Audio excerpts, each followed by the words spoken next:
កុំឲ្យឯងនៅចាំគេទៀត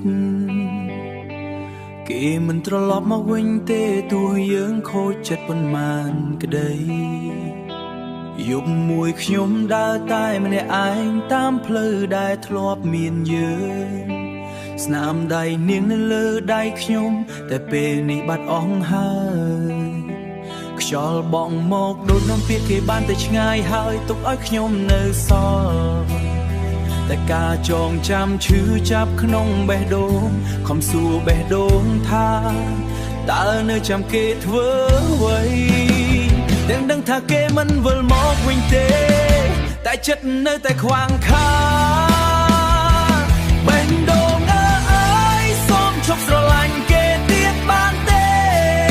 មនុស្សដែលធ្វើឲ្យយើងយំមិនសមនឹងការរងចាំទឹកភ្នែកហូររាល់យប់ថ្ងៃស្នេហាដែលបាត់ទៅហើយរូបថតចាស់នៅក្បែរក្រែនៅតែញញឹមដូចមុនតែអ្នកក្នុងរូបនោះបានคล้ายជាអតីតកា